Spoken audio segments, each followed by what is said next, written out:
back, dear students, to another session of Collins English Grammar, Class 4, Chapter number 4. As we've already done this exercise, now you'll be moving towards what are singular nouns and what are plural nouns. Before starting, now let us see why we are discussing about these two nouns. Countable nouns. Countables क्या होते हैं जिन्हें हम count कर सकते हैं, तो वो क्या होते हैं? दे कैन बी सिंगुलर या फिर प्लूरल. सिंगुलर क्या होता है? मतलब सिंगल, और प्लूरल मतलब एक से ज़्यादा. ठीक है, more than one. Let us read the definition of both these nouns. Singular nouns, they tell us about one person, place, animal और थिंग. अगर हम किसी एक पर्सन, प्लेस, एनिमल या थिंग के बारे में बात कर रहे होते हैं तो वो सिंगुलर नाउन होता है. Now plural noun, they tell us about more than one person, place, animal और थिंग. मतलब वो नाउन जो हमें एक से ज़्यादा पर्सन है, एक से ज़्यादा एनिमल है, एक से ज़्यादा प्लेस है या थिंग है उसके बारे में बताते हैं, तो उसे हम प्लूरल नाउन कहते हैं. For example, you have seen like this is a pencil. Okay, so ये एक पेंसिल है, that's why I am saying a pencil, तो ये सिंगुलर नाउन है. But if I am going to keep one more pencil with it, like right now I am having two pencils, so what it will become, ये plural noun हो जाएगा क्योंकि one से ज़्यादा हो गए. So it will become pencils. It will not be pencil PENCIL, but it will become PENCILS. हमने एक S लगा दिया जिससे हमें पता चल गया कि सिंगुलर से एक पेंसिल से दो पेंसिल हो गए. Now there are some rules. As I told you, हमने पेंसिल को पेंसिल्स में कन्वर्ट कर दिया था, लेकिन कुछ रूल्स होते हैं जिसमें हम प्लूरल नाउन को चेंज करते हैं. Now let us read them. We form the plurals of noun in the following ways. हम कैसे बनाते हैं सिंगुलर से plural form? Let us see. By adding s at the end of the singular word. Just now जैसे अभी हमने किया था, एक पेंसिल थी, हमने उसके आगे s लगा दिया था तो वो पेंसिल्स हो गया था. तो सबसे सिंपल रूल क्या है? ज़्यादातर हम s ऐड कर देते हैं वर्ड के बाद. For example, here we were having toy. Okay, toy मतलब एक खिलौना, लेकिन अगर हम इसके साथ ऐड कर दें s, so it will become toys, मतलब बहुत सारे खिलौने. Then we have car. Car मतलब एक कार है, और अगर हम इसके आगे s ऐड कर देंगे प्लूरल बन जाती है, मतलब बहुत सारी cars. Then we have pot. We are having one pot, but अगर हम इसके आगे s लगा दें it will become pots. So this was the first rule, जिसमें हम किसी भी वर्ड के बाद, सिंगुलर वर्ड के बाद, कुछ स्पेसिफिक वर्ड्स के बाद s लगा देते हैं, so they become the plural form.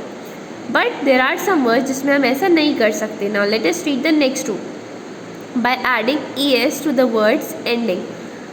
S कहाँ लगा रहे हैं हम? अगर कोई भी सिंगुलर वर्ड है, हमने वहाँ पर S लगा दिया. बट कुछ वर्ड्स हैं जो अगर S से एंड हो रहे हैं, डबल S है उनकी स्पेलिंग में लास्ट में, या फिर X है या SH है या CH है या O है. What is this? S है, double S, X, SH, CH या O. अगर किसी भी वर्ड में एंडिंग में ये वर्ड्स आ रहे हैं, ये अल्फ़ाबेट्स आ रहे हैं और कोई वर्ड इनसे एंड हो रहा है, तो हम क्या लगाते हैं? We will put ES, we will not put S. Some examples will be able to understand you the concept better. So BUS, it is ending with S. यहाँ पर हमने देखा था अगर S होगा तो हम एक और S नहीं लगाएंगे, हम क्या लगाएंगे? What will use? You will use ES. So it will become, bus will become BUSES, buses. Then we have class, CLASS. As you can see, किससे एंड हो रहा है? ये डबल S से एंड हो रहा है. So in place of double S, what we will use? CLASSES. So class will become classes. Now X. X से कौन सा वर्ड एंड हो रहा है? That is fox. So we will use FOXES, foxes. Again, अब हमें कौन सा वर्ड चाहिए? That is ending with SH. That is brush. So brush is ending with SH and we will use ES, जिससे ये प्लूरल बन जाएगा. Brush मतलब एक ब्रश था, ब्रशेस मतलब बहुत सारे ब्रश. Then CH. CH से कौन सा वर्ड एंड हो रहा है? That is branch, BRANCH. So it is ending with CH, तो हम यहाँ पर क्या लगा देंगे? We will use ES. So it will become branches. Singular क्या था? ब्रांच, एक ब्रांच थी, एक टहनी, और ब्रांचेस क्या हो गई? बहुत सारी टहनियाँ पेड़ की. Now potato, it is ending with O. So if we are going to add ES, it will become potatoes. So एक आलू की बात हो रही थी यहाँ पर और हमने ES लगा दिया तो बहुत सारे हो गए. ठीक है. Now there are also various rules by adding, in which we are going to change it into the plural form. First rule में आपको खाली S ऐड करना था, सेकेंड रूल में आपने ES ऐड किया, बट ES भी हम उन वर्ड्स में ऐड कर सकते हैं जो S, double S, X, SH, CH या O से एंड हो रहे हैं, मतलब उसमें ये वर्ड्स एंड में हो, ये अल्फ़ाबेट्स एंड में गिवन हो उस वर्ड के अंदर. Now next rule. by adding IES after removing Y from the words ending with a consonant plus Y. Now what is it? अगर कोई वर्ड है और वो किससे एंड हो रहा है, it is ending with a consonant. Consonant क्या होता है? You know there are alphabets. कितने अल्फ़ाबेट्स हैं? 26 अल्फ़ाबेट्स हैं. Out of them 5 are vowels. Vowels क्या हैं? AEIOU. सो वॉवल्स के अलावा जो भी वर्ड्स हैं ABCD में वो आपके क्या होते हैं? वो कॉन्सोनेंट होते हैं. तो अगर कोई वर्ड एंड हो रहा है जिसमें कॉन्सोनेंट लिखा है और उसके साथ बाद में वाई लगा हुआ है, सो हम क्या करेंगे? We will remove this Y and we will write IES ताकि वो प्लूरल फॉर्म में हो जाए. Now let us read this example. BABY. So it is ending with Y. आपको पता है वाई से एंड हो रहा है. सेकेंडली इससे पहले क्या लगा हुआ है? B. So B is a vowel और a consonant. Obviously it is a consonant क्योंकि वॉवल में नहीं आता. So as we have said कि अगर कॉन्सोनेंट के साथ में वाई हो और कोई वर्ड ऐड हो रहा हो, so we will remove this Y. हम इस वाई को हटाएंगे और क्या लगा देंगे? IES. So baby that is a single one will become babies. Then mummy, MUMMY था. सो अगेन एम क्या है? एम एक कॉन्सोनेंट है और उसके साथ में वाई है. So what we will do? We will remove this Y and we will add IES. MUMMIES. Mummies मतलब बहुत सारी मम्मी. Then lady. लेडी क्या था? सिंगल लेडी की बात हो रही थी, ठीक है. लेकिन here we are having D which is a consonant और उसके साथ में क्या है? We are having Y. So what we will do? We will remove this Y and we will write IES. It will become ladies. Then we have puppy. Puppy क्या होते हैं? Dog के बेबीज़ को कहते हैं, ठीक है. So here we are having last word Y और उसके साथ में कॉन्सोनेंट है that is P. So again हम यहाँ Y हटाएंगे. What we will write? We will write IES. Puppies मतलब एक पपी नहीं, बहुत सारे हो गए.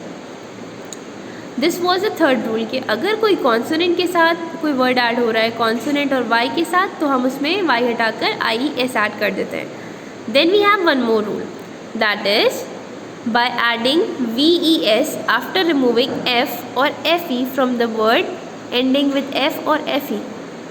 Hair what we were saying, हम यहाँ पर क्या ऐड कर सकते हैं? यहाँ पर हम VES वैस ऐड करेंगे. किस वर्ड में? अगर कोई वर्ड F से एंड हो रहा हो या फिर FE, मतलब या तो F लिखा हो लास्ट में जहाँ पे वर्ड ख़त्म हो रहा है, यहाँ पर FE लिखा हो. Now let us take one example. This is knife. Knife क्या होती है? छुरी. सो KNIFE नाइफ. आप देखिए it is ending with FE. Both है, दोनों इसके अंदर F भी है E भी है. So we will remove this FE and we will write KNIVES knifes. So क्या हुआ? नाइफ एक सिंगुलर नाइफ थी और नाइफ से बहुत सारी नाइफ्स हो गई. Now here we are having wife. WIFE. Again किससे ख़त्म हो रहा है? ये F और E से एंड हो रहा है. So where it is ending with FE, we will use VES. WIVES. Wives. Wife एक singular wife थी and wives means. So as I have told you, we were asking about FE. FE से end होगा तो हम VES लगा देंगे. But हमने ये भी बोला था कि अगर कोई word F से end होगा तब भी हम VES लगाएंगे. So here you can see we are having leaf. LEAF. So leaf was ending with F. That's why we will remove this F and we will write VES. So leaf will become leaves. LEAVES. leaves. leaf क्या था? मतलब एक leaf, एक पत्ता पेड़ का, और leaves मतलब बहुत सारे. So these were the some rules which we will follow while converting a singular noun into a plural noun. However, कुछ words ऐसे हैं जो ये rule follow नहीं करते हैं.